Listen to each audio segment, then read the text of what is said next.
Au nom du Père et du Fils et du Saint-Esprit. Amen. Shalom bien-aimés frères et sœurs dans le Seigneur. Nous sommes aujourd'hui le lundi 27 juillet 2020. Nous méditons l'Évangile selon Saint Matthieu, chapitre 13, versets 31 à 35. Je suis Edgar Assoy et par mon baptême, j'ai été envoyé proclamer la bonne nouvelle du salut en Jésus-Christ. Je suis ainsi l'une des voix qui crie dans le désert, qui crie dans ce monde. Préparez le chemin du Seigneur, aplanissez ses sentiers. À vous, grâce et paix de la part de Dieu notre Père et du Seigneur Jésus-Christ de Nazareth.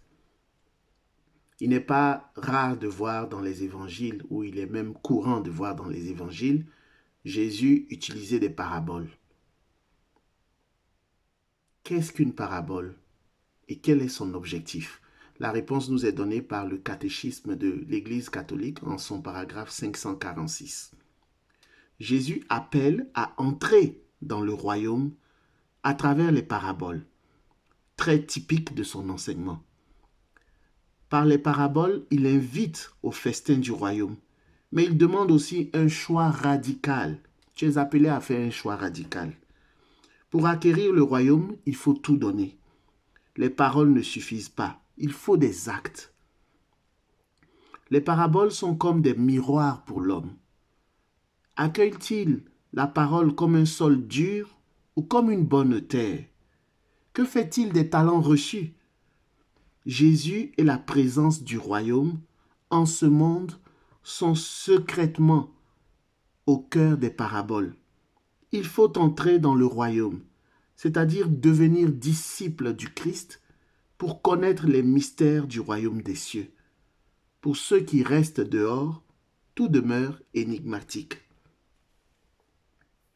Jésus utilise les paraboles donc pour nous appeler, pour nous inviter à entrer dans le royaume des cieux. Il révèle en parabole la nouveauté du royaume des cieux. On trouve plusieurs paraboles.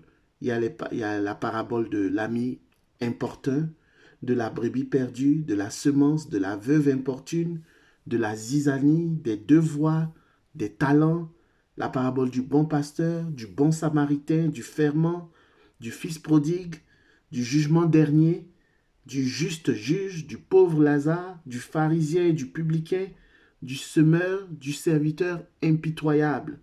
On en trouve plusieurs de paraboles. Jésus et la présence du royaume en ce monde sont secrètement au cœur des paraboles. Bien-aimés frères et sœurs, la nouvelle est bonne.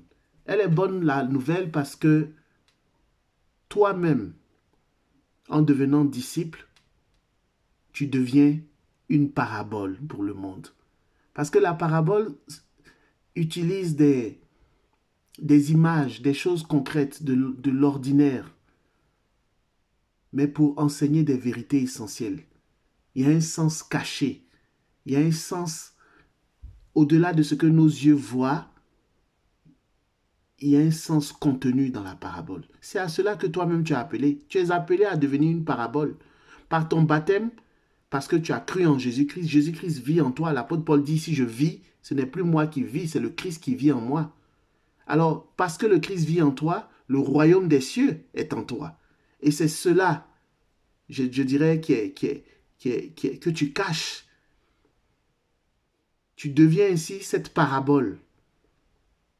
Pour ceux qui ne connaissent pas Christ, tu deviens une parabole.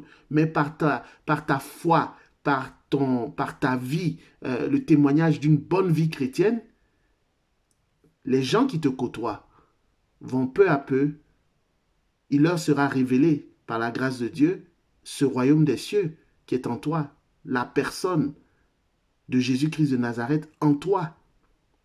C'est à cela que nous sommes appelés, frères et sœurs.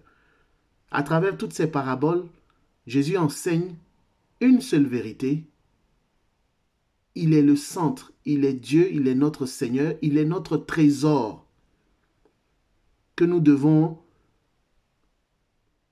tout mettre en œuvre pour acquérir. Nous devons nous déposséder de tout pour pouvoir posséder ce trésor. Mais je le dis et je le répète, bien-aimés frères et sœurs, C'est cela ta mission, toi aussi. Tu es appelé à présenter le Christ, tu es appelé à rayonner, tu es appelé à devenir cette parabole qui cache, dans laquelle se trouve la personne, la présence de Dieu. C'est cela que Jésus te demande de faire. C'est à cela que tu es appelé toi aussi. Que la paix et la grâce de notre Seigneur soient ton partage au nom du Père et du Fils et du Saint-Esprit. Amen.